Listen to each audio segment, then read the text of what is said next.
자,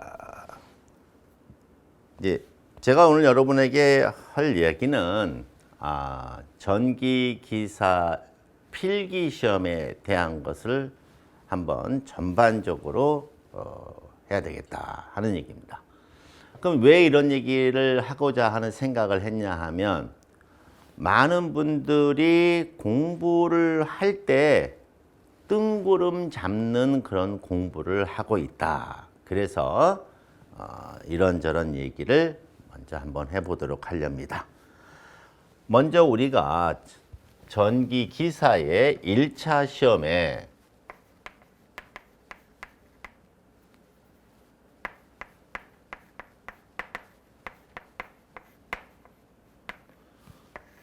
우리가 1차 시험의 과목에 대해서 우리가 한번 보도록 할게요. 먼저 전자기학이다. 가장 여러분들을 괴롭히는 그런 학문이죠. 하지만 요거는 뭐가 됩니까? 전기학 플러스 자기학을 줄여서 한 말이 바로 전자기학이다. 이렇게 알고 계셔야 됩니다. 그 다음에 두 번째 이제 회로이론. 이것도 여러분들이 조금 뭐가 돼요? 부담이 가는 그런 과목이 되겠죠. 그리고는 이제 세 번째는 전기기기. 그 다음에 네 번째는 전력공학. 사실 여기에서 어려운 과목을 좀 뽑으라고 한다면 많은 분들이 전자기학, 그 다음에 회로이론, 또 일부는 전기기기를 뽑고 전력공학은 뭐 쉽게 생각하시는 분들이 있는데, 맞는 얘기는 맞습니다. 근데 맞는 얘기를 왜 하려고 하냐면, 전력공학은 문제가 극단적으로 나눠져 있어요. 어마어마하게 어렵거나 어마어마하게 쉽거나. 그런데 기사 시험에는 어려운 걸 낼 수가 없어요. 왜 그러냐 하면, 시험 시간이 2시간 반인데 2시간 반이면은 어떻게 될까요? 분수로 따지면 150분 정도가 돼요. 그럼 150분이니까 100문제를 풀어야 되니까 한 문제에 1.5분. 1.5분이니까 1분 30초예요. 그러면 문제 읽고 생각하고 뭐 계산기 눌러보고 이렇게 단순한 형태만 돼야 되거든요. 그래서 전력공학은 좀 쉬운 문제가 나오죠. 그 다음에 다섯 번째가 판단 기준. 설비의 판단 기준.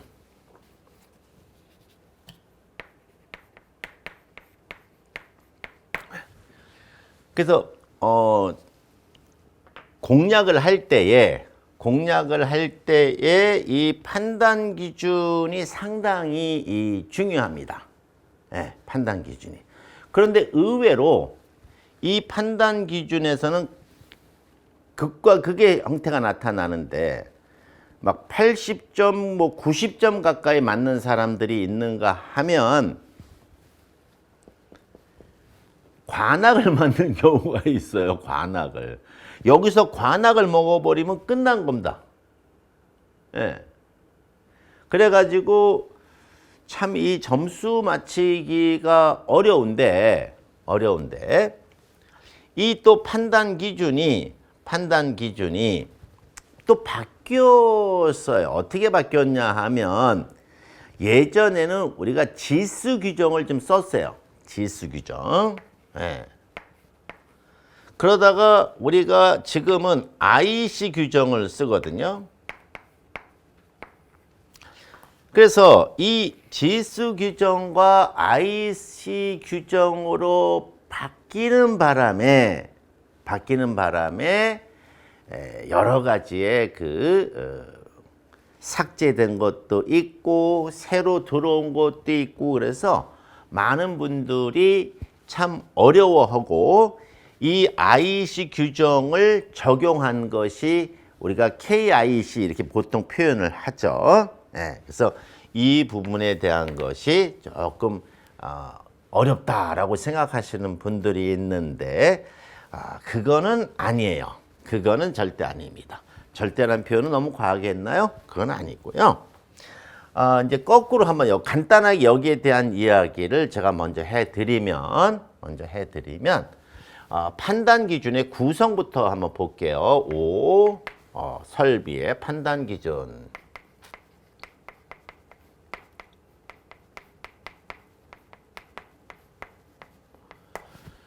자, 이 설비 판단 기준은 제가 다 외우지 못해서 좀 적어왔는데 총 6가지 정도로 되어 있어요. 총칙 및 절연, 절연과 접지. 그 다음에 발전소, 발변전소,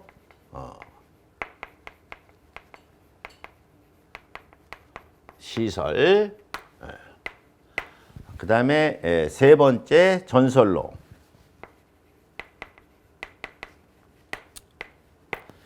네 번째 전력 보안 통신 설비,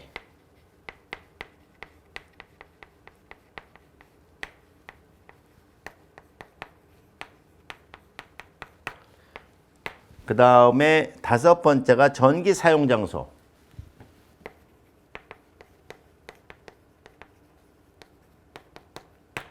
그 다음에 여섯 번째가 전기 철도,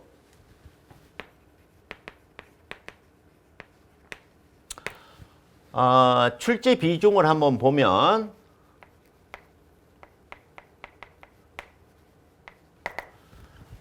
총칭에 전연하고 접지에서 한 15%,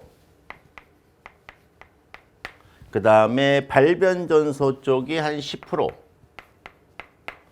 그 다음에 전선로가 45%, 그리고 전력 보안 통신 설비가 한 약 2% 정도 되네요. 그 다음에 전기 사용 장소가 25%.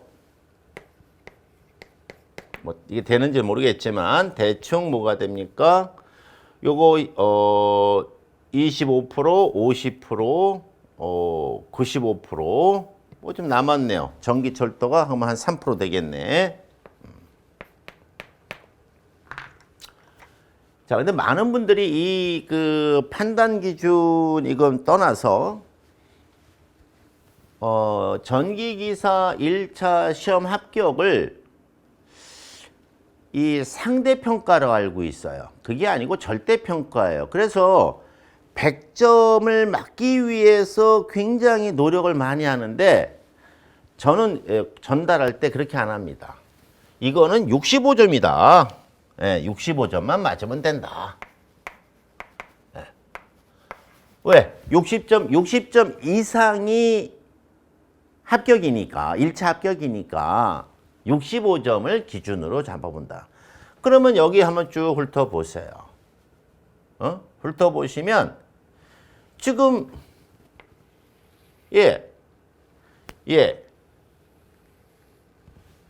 이거 합하면 벌써 얼마가 됩니까? 이것만 합해도 벌써 뭐가 돼요? 70%에 해당이 되는 거예요. 이게.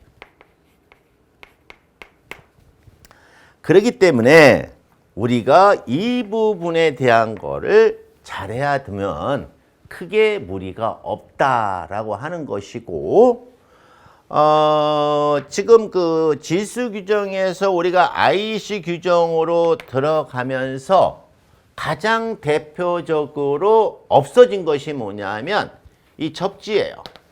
접지. 지수 규정에서는 뭐 1종 접지, 2종 접지, 3종 접지, 특3종 접지 이렇게 됐는데 이게 IEC에서는 그런 게 없어요. IEC에서는 그런 게 없고 여기에 해당하는 것을 우리는 보폭전압, 그 다음에 접촉전압. 왜 이 공식을 이용을 해서 접지 저항 값을 계산해 내는 거예요. 근데 이것도 매우 뭐가 돼요? 원래 식대로 하면 굉장히 어려워요. 하지만 자신 있게 말하는데 이 식을 간략화 시켰어요. 그래서 간략화 시켰으니까 전혀 걱정할 필요가 뭐가 돼요? 없다. 그래서 여기에서 요 상황에 대한 거를 갖다가 간단하게 얘기를 해드렸고요. 그렇지만 여러분들 그래도 뭐가 됩니까? 조금 미직미직하고 그 다음에 여러분들이 그 갖고 계신 교재에는 관연도에 그 출제된 문제들을 이렇게 수록을 하다 보니까 지수 규정을 적용할 때에 그런 문제들이 있었어요. 지금도 있고요. 그러다 보니까 지수 규정을 가지고 만든 문제. 자, 문제들. 그런데 지금은 지수를 안 쓰고 뭘 쓰죠? 그렇죠. KIEC를 쓰는 거죠. 네. 그러다 보니까 이 문제들이 필요가 뭐가 돼요? 없어지게 된 거예요. 그러면 예를 들어서 우리가 어떤 문제가 있었다. 자, 1번. 지금 변압기 외함의 접지는 1종 접지, 2종 접지, 3종 접지, 특3종 접지. 이 문제가 얘는 지수 시절에 해당되는 건데 지수에 해당되는 지수를 안 쓰니까 없어졌잖아요. 그럼 이 문제 자체가 필요가 뭐가 돼요? 없는 거죠. 그래서 이렇게 바뀐 거를 그럼 여러분들이 어떻게 해야 되냐? 여러분들은 가만히 계시면 돼요. 뭐 고민할 거 하나도 없습니다. 그냥 가만히 계시면 돼요. 왜? 우리가 10월 20일 날 공지사항입니다. 10월 20일에 여러분들에게 그 필요 없는 문제. 자, 이 문제 필요 없습니다. 자, 또 이 문제 필요 없습니다. 해갖고 여기에 지수 규정된 문제를 지수 규정대라고 할게요. 규정대의 문제를 삭제해야 되는데 그 삭제에 필요한 문제 삭제를 해야 되고 이거를 우리가 게시판에다가 공지할 거예요. 몇 번 문제는 게시판에다가 페이지 2번 문제, 147번 문제, 157번 문제 이렇게 해가지고 얘는 필요가 없다라고 공지할 테니까 그 공지에 대해서 여러분들이 꼭 확인을 하셔서 하시면 되고요. 그 다음에 이제 여기에서 그 크게 바뀐 부분이 이제 이 접지가 있고요. 나머지 이제 그 전기 사용 장소에서 전선 사이징 하는 거예요. 전선 사이징. 그래서 그 부분에 여기에도 이제 소수 조금씩은 있겠죠. 조금은 있는데 여기에 뭐가 됩니까? 필요한 내용들에 대해서 여러분들에게 강의를 할 거예요. 이건 이제 알고 계시는 거고 이제 지워도 되겠죠.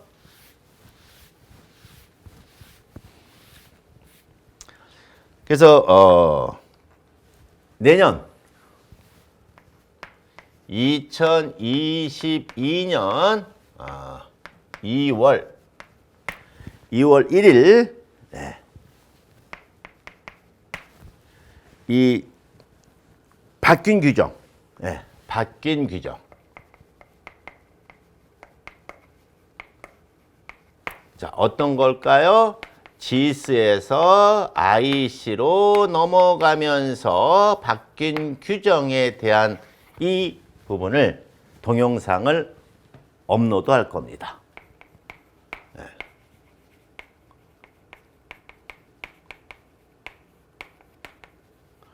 보통 이제 일반적으로 시험이 보통 매년 시험이 전기기사 시험이 매년 한 3월 정도에 돼요. 그러다 보니까 2월 1일 날 해도 충분히 한 달에서 한 달 한 보름 정도 시간이 됩니다. 그러므로 이거는 사실은 엄밀하게 말해서 설비 기술 기준, 즉 판단 기준은 암기를 하면은 좀 어렵긴 한데 원래는 이해를 해야 됩니다. 하지만 짧은 시간에 이거를 이해하고 여러분은 해야 할 것도 많은데 그거 쉽지 않습니다. 그리고 지금 우리가 할 수 있는 최상의 방법은 암기를 해야 되는데 너무 미리 일찍 암기를 해버리면 또 다 잃어버리게 돼요. 그래서 따끈따끈한 기억이 머릿속에 남아서 시험장 갔을 때에도 그것이 남아있으려면 시험 보기 바로 전에 가까운 시일부터 해야 된다. 저는 그렇게 생각을 합니다. 그래서 우리가 시험이 3월 달에 보통 일반적으로 되기 때문에 2월 1일부터 3월 달에 공부를 하면 3월 달에 따끈따끈한 기억을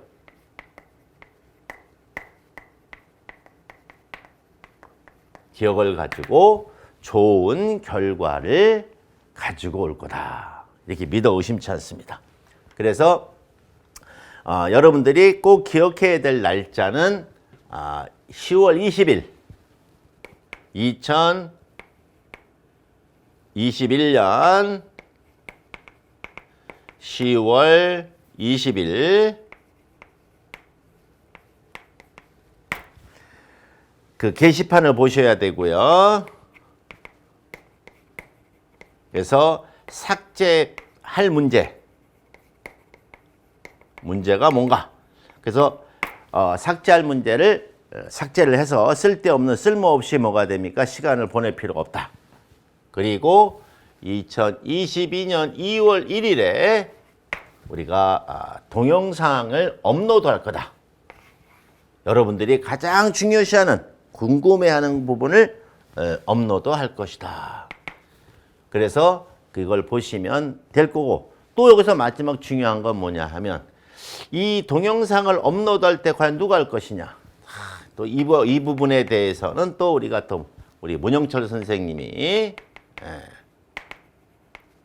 문영철 교수가 여러분에게 아주 쉽고 간단하게 전달을 할 것이니까 기대하셔도 좋습니다. 자, 그러면 이제 이런 얘기가 됐고요. 그러면 한번 전체적인 형태의 이야기를 한번 보도록 할게요.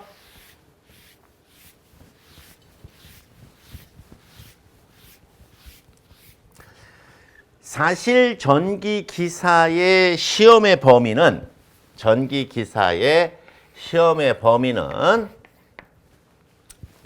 전력 계통입니다.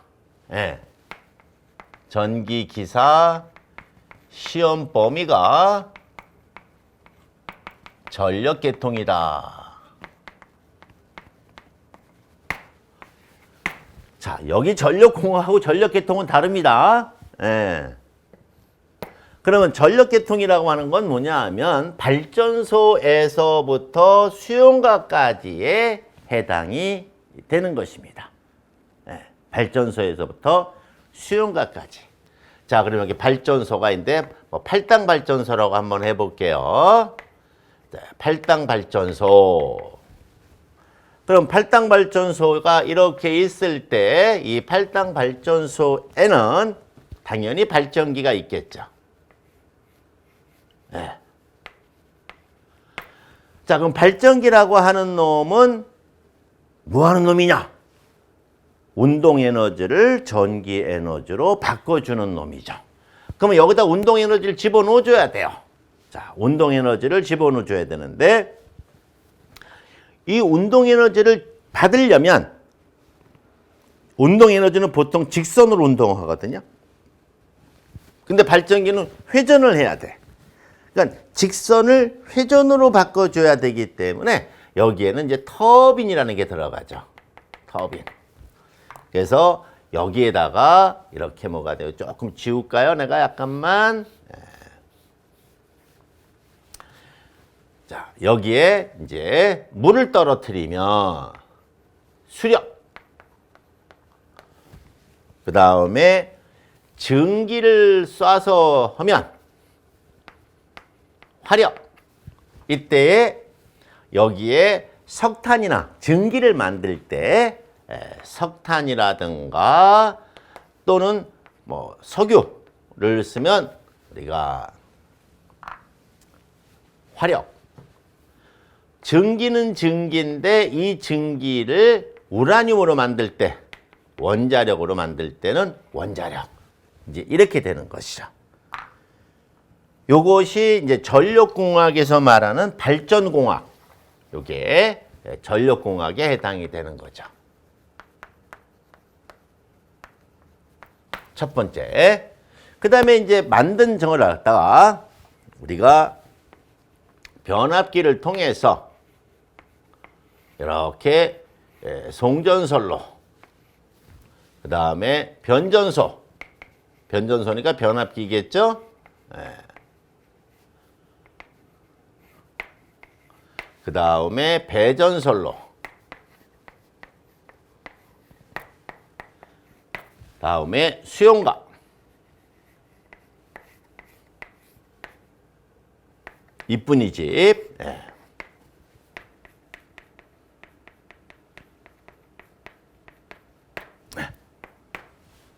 그러면 끝에 이제 여기에 선풍기가 있다.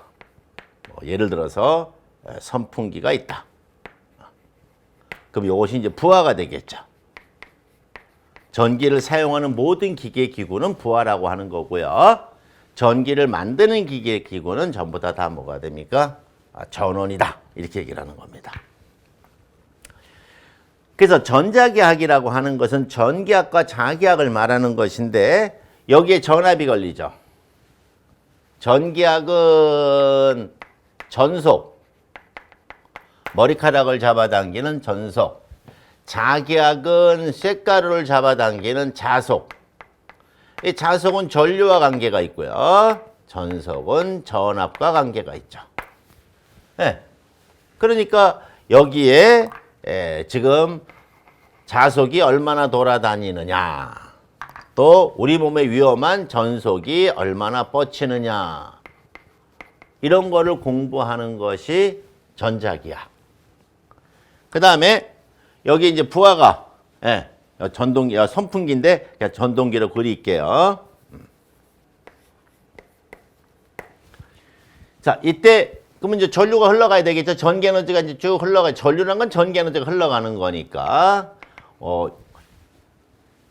이 흘러갈 때에 어떻게 흘러갈 거냐? 이쪽의 상황에 따라서 또 이 선로의 길이에 따라서, 그래서 이 전류의 흐름에 대해서 공부하고 전류를 어떻게 공급할 것이냐. 그래서 여기를 단순하게 뭐 4단자망으로 볼 것이냐, 아니면 일반 회로로 볼 것이냐. 이거를 풀 때 그러면 오음의 법칙으로 풀 것이냐, 뭐 킬로히어프 법칙으로 풀 것이냐. 이 전류의 흐름에 대해서 또 전압을 얼마나 걸어야 될 거냐. 이런 것들을 배우는 것이 바로 뭐가 돼요? 회로 이론이다 하는 겁니다. 자, 그 다음에 전기기기. 전기기기는 여러 개의 파트로 구성이 되어 있는데 요것은 전기기기에 해당돼. 요거 동기기, 요거 변압기, 요거 변압기. TR로 쓸게요. 요거는 동기기예요. 동기기. 그다음에 요거는 유도기. 예, 얘네들에 대해서 우리가 여러분들이 공부하는 것이 바로 전기기기. 그래서 여기다 쓰면은 동기기, 변압기, 유도기, 이런 직류기도 있고 다 있습니다만은 가장 대표적인 게 이런 것이다. 그 다음에 전력계통이라고 하는 것은, 전력공학이라고 하는 것은, 그러면 이 흐름을 어떻게 잡아야 될 거냐? 예, 이 흐름을 어떻게 잡아야 될 거냐? 그럼 여기에 뭐가 돼요? 전압은 얼마를 걸어야 될 거냐? 여기에 지나가는 전력은 얼마나 되느냐? 예. 그 다음에 이 전선로를 가설을 하려면, 전선로에 가설을 하려면 우리가 뭘 해야 될 거냐? 전선을 얼마나 갖다 걸어야 되느냐? 어떤 전선을 갖다 걸어야 되느냐? 그 다음에 전압 강화는 얼마나 생기고 전력 손실은 얼마나 생기는가? 이러한 모든 것들. 그러면 또 이 라인을 가장 효율적으로 활용할 수 있는 방법이 뭐냐? 그래서 이 라인을 효율적으로 운영할 수 있는 방법 중에 하나가 바로 뭐가 돼요? 역률 개선이다. 이러한 것들을 공부하는 것이 바로 뭐가 돼요? 전력공학이 되겠다 하는 겁니다. 자, 그 다음에 설비 판단 기준은 뭐냐 하면 여기 나와 있는 거죠. 네. 자, 이렇게 나왔는데 지나가는 사람이 가다 만졌어. 죽었어. 그럼 됩니까? 안 됩니까? 안 된다 이거죠. 그럼 어떻게 해야 돼? 울타리를 쳐야 돼요. 그 울타리를 칠 때 이 높이를 얼마로 잡을 것이냐? 바닥은 얼마로 잡아야 될 것이냐? 또 전기줄을 지나가다 전기줄을 손으로 닿았어. 그럼 됩니까? 안 됩니까? 안 돼. 예. 그러면 이 높이를 얼마로 잡아야 될 것이냐? 그래서 이 전기 설비에 대한 것을, 이 판단 기준은 컨셉 자체가 두 개입니다. 컨셉 자체가 경제성이냐 안전성이냐. 네. 그래서 이 안전성이란 말은 실제로 판단 기준에서는 높이가 얼마로 해라. 그래야 사람이 그 밑을 지나가도 문제가 없다. 그래서 판단 기준에서는 개념 컨셉 자체는 이렇게 잡고 있는데 실제로 사용하는 말은 안전성이란 말은 사용하지 않고 보안공사. 그러니까 이 선로는 보안공사를 해야 된다. 그 말은 안전의 기준을 둬야 된다. 그 다음에 여기는 보안공사를 할 이런 얘기가 없다. 그러면 여기는 경제성에다 기준을 둔다. 이런 것들을 갖다가 이야기를 하는 것입니다. 그래서 전체적인 형태를 놓고서 얘기를 해야 되는 거거든요. 이게 나중에 여러분들이 보면은 여기에 뭐가 됩니까? 과도 현상이니 이런 것들. 그럼 과도 현상을 왜 해야 되느냐? 왜 공부를 해야 되느냐? 이런 것들을 갖다 놓고 보기 전에 우리의 시험 범위가 이런 거고 여기에 대한 이야기를 하고 있는 거구나 하는 거고요. 특히나 이 전기 설비의 점수를 많이 맞아야 되는데 이 판단 기준에 전기 사용 장소는 여기에 해당하는 얘기죠. 이뿐이네 집에 전기를 깔 때, 전기 전선을 가설할 때 어떠하가 얼만큼 해야 되느냐 하는 겁니다. 그리고 이제 이 전력보안 통신이라든가 전기철도는 그렇게 중요하지 않는다. 아까 보셨지만 한 2% 3%밖에 안 되지 않습니까? 괜히 이런 데다 시간 하지 마라.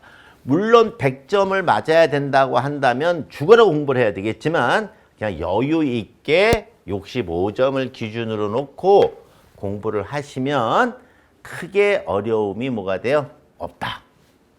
그래서 제가 뭐 장황하게 하면 또 너무 길어지면 그 문제가 되니까 여러분이 내년도에 공부를 할 때 시험 도전하는 시험의 시험 범위 이런 것이고 과목은 이런 것인데 어느 부분을 공부하기 위한 것이다 라는 것을 한번 개략적으로 보여드렸으니까 참조하시고 특히나 많은 점수를 서포트해야 되는 판단 기준의 변화가 생겼는데 아무 걱정하지 마시고 게시판 참고하시고 2월 1일 날 업그레이드된 순수한 강국 IEC에 대한 거를 업로드 할 테니까 그때 참조해 보시면 되므로 걱정 뚝 놓으시고 내년 시험에 준비하시기 바랍니다.